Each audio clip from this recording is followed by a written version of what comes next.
Hoy el sistema tiene un problema. El maltrato físico es reconocido como forma de castigo y es aceptado en el 60% de las familias con niños menores de 5 años. El 58% de los niños y niñas en edad escolar de 5 a 11 años son castigados con golpes, en comparación con el 22% de los adolescentes, 12 a 17 años. En Ecuador, solo el 26% son mujeres quienes reciben ayuda emocional. 10% son niños y niñas. 13% son adolescentes. 10% son hombres. Y cada año, 5.000 denuncias de maltrato son atendidas.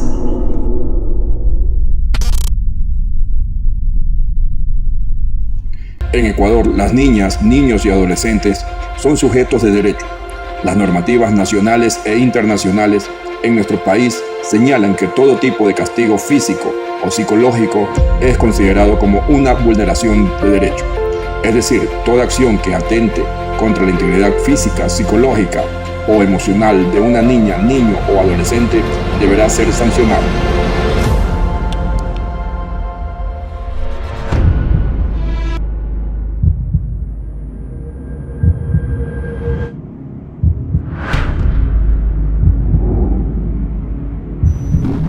Se encontraba en aparente estado de ebriedad. En un arranque de celos, golpeó brutalmente a su pareja, identificada como Judith Vilca Jove, de 28 años de edad. ¿Qué es lo que ha pasado? ¡Una maldita familia! ¡Por favor! ¡Ya no me pegues! ¡Cara de infeliz peluca! ¡Ya no me pegues! ¡Más te vuelves a salir de la casa sin mi permiso! ¡Te mato, desgraciada! Se supone que... El Bill Cables. ¿Quién? Bill Cables.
La violencia intrafamiliar es considerada como un grave problema social en nuestro país. El Código Integral Penal en su artículo 155 establece: se considera violencia toda acción que consista en maltrato físico, psicológico o sexual, ejecutado por un miembro de la familia en contra de la mujer o demás integrantes del núcleo familiar. La violencia es un problema permanente que afecta a la sociedad. A lo largo de los años se ha podido evidenciar que está presente en distintas esferas. Para una mejor comprensión sobre el tema, la OMS define la violencia como el uso intencional de la fuerza física, amenazas contra uno mismo, otra persona, un grupo o una comunidad, que tiene como consecuencia un traumatismo, daños psicológicos, problemas de desarrollo o la muerte. El maltrato infantil se da muchas veces como consecuencia de la violencia intrafamiliar, afectando la salud y el óptimo desarrollo de la niñez y adolescencia en nuestro país. El Código de la Niñez y Adolescencia en el Ecuador define como concepto de maltrato: se entiende por maltrato toda conducta de acción u omisión que provoque o pueda provocar daño a la integridad o salud física, psicológica o sexual de un niño, niña o adolescente, por parte de cualquier persona, incluidos sus progenitores, otros parientes, educadores y personas a cargo de su cuidado, cualquiera sean el medio utilizado para el efecto. Maltrato psicológico es el que ocasiona perturbación emocional, alteración psicológica o disminución de la autoestima en el niño, niña o adolescente agredido. Se incluyen en esta modalidad las amenazas de causar un daño en su persona o bienes, o en los de sus progenitores, otros parientes o personas encargadas de su cuidado.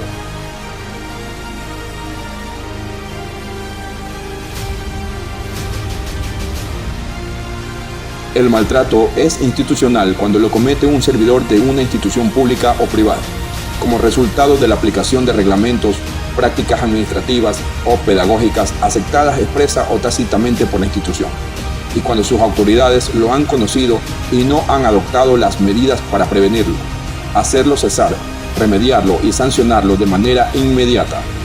La responsabilidad por maltrato institucional recae en el autor del maltrato y en el representante legal, autoridad o responsable de la institución o establecimiento al que pertenece.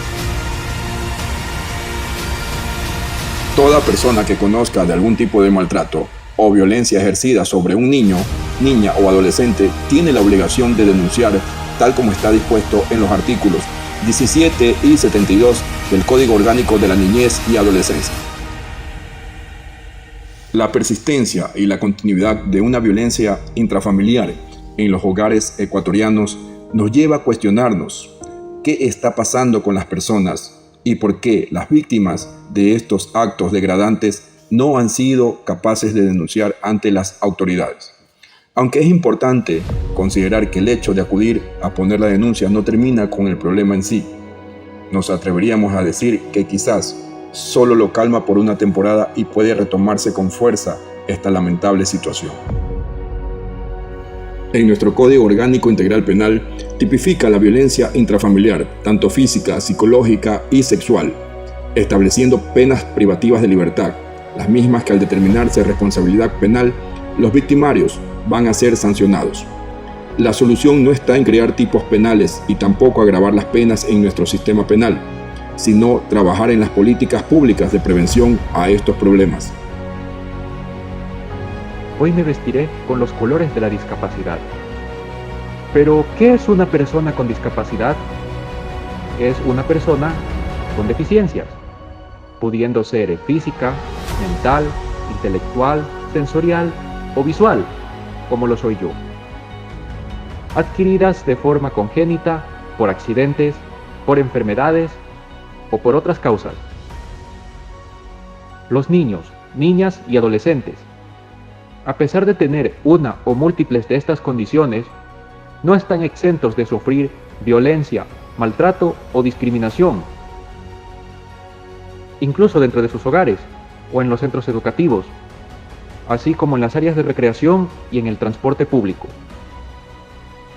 El artículo 47 de la Constitución de la República establece que el Estado garantizará políticas para la prevención y rehabilitación de las discapacidades y el reconocimiento de múltiples derechos y la atención prioritaria, tanto en las entidades públicas como privadas, en salud y educación principalmente.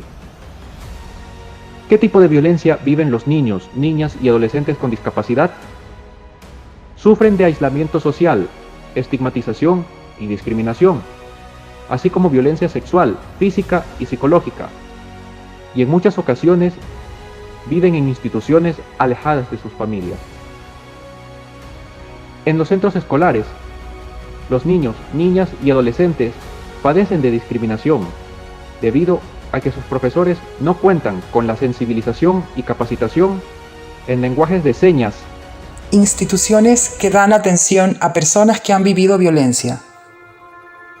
Instituciones del Estado, Secretaría de Derechos Humanos, Ministerio de Salud Pública, con salas de primera acogida, MIES, casas de acogida, gobiernos autónomos descentralizados, ONGs, Fundación CEPAN, Fundación María Guare, Aldeas Infantiles, SOS Ecuador, ACNUR.